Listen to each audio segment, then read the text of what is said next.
Hai guys, jadi melanjutkan dari video tadi. Ini aku masih pakai baju yang sama. Iya, aku maraton film karena aku tuh pengen ngomong tentang film-film yang pengen aku kasih tahu. Cuma sebenarnya aku juga editingnya tuh kurang banget kemampuannya. Jadi kayak ya udah lah ya. Yang penting aku bikin videonya dan maybe one day aku bakalan remake video ini. Jadi oke, lanjut aja.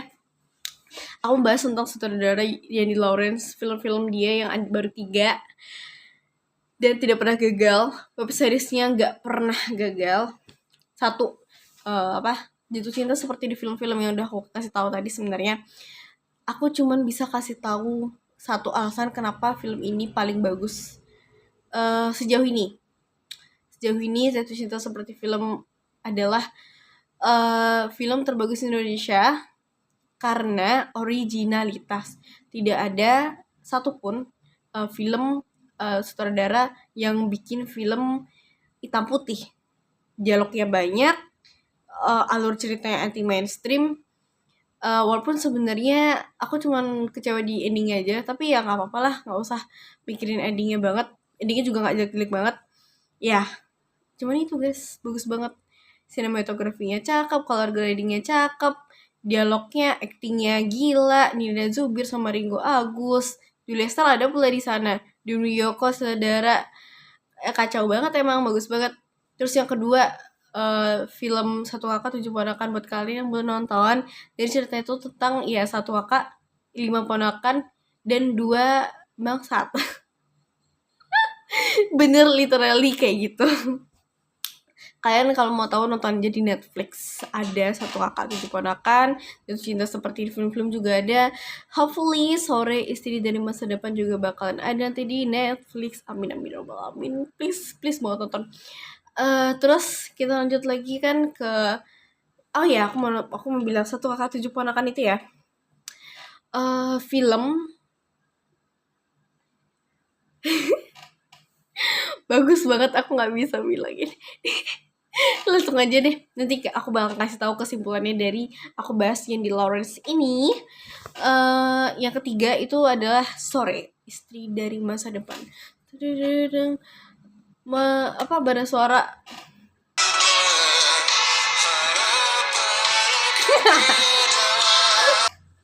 Yeah, aku cerita sedikit tentang Sore Istri dari Masa Depan. Sebenarnya aku udah wanti-wanti film ini, dan aku juga udah punya ekspektasi, bukan ekspektasi sih, kayak ramalan gitu ya.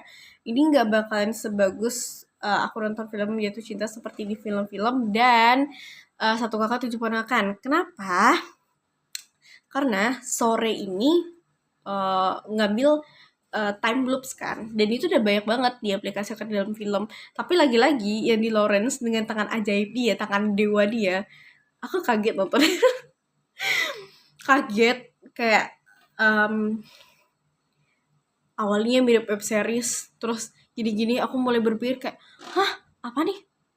Jadi awalnya gini.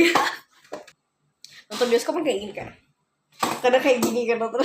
Aku nonton gini. eh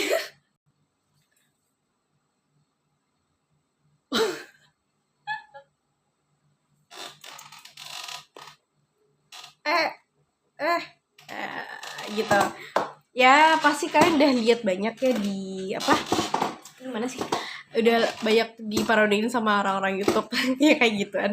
Karena emang uh, menurut aku ya, kekuatan dari penyutradaraan yang di Lawrence adalah dia itu aduh aku lupa lagi namanya. Oh no, aku lupa.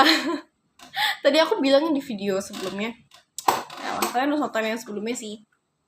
Dia tuh bisa bikin film yang oh iya, experience. Jadi film yang di Lawrence tidak akan pernah bisa dibikin konten oleh konten alur bajakan. Jadi sinopsis alur cerita si ini gitu nggak bisa, karena ini film bukan cuma sekedar cerita, tapi juga tentang experience dalam nonton, tentang feelingnya nonton kayak gimana. Siapapun kalian yang nonton ini lewat sinopsis alur cerita bajakan, kalian sangat merugi, parah parah banget merugi. Karena sekali lagi ini filmnya di Lawrence tuh it's not about the story. This is not about you read the novel, you read the books. No, it's just like your experience when you watch it. Terus kamu pengen tadi ya. Kelemahan dari cuman satu aja, nggak sih, dua sih sebenarnya. Satu, alur ceritanya itu sudah diaplikasikan beberapa film, tapi di barat ini kan film pertama kan, ya menurut aku itu salah satu kelemahan juga. Terus yang kedua itu ending itu aku merasa terlalu terburu-buru gitu loh, dan aku kurang srek sama ceritanya, kayak pegangan tangan terus walaupun aku lumayan kayak gila ya gitu lah, cuman sekali lagi kayaknya kurang aja gitu di endingnya. Aku nggak tahu kenapa, terkesan terburu-buru, cepet-cepet aja gitu. Gimana menurut kalian?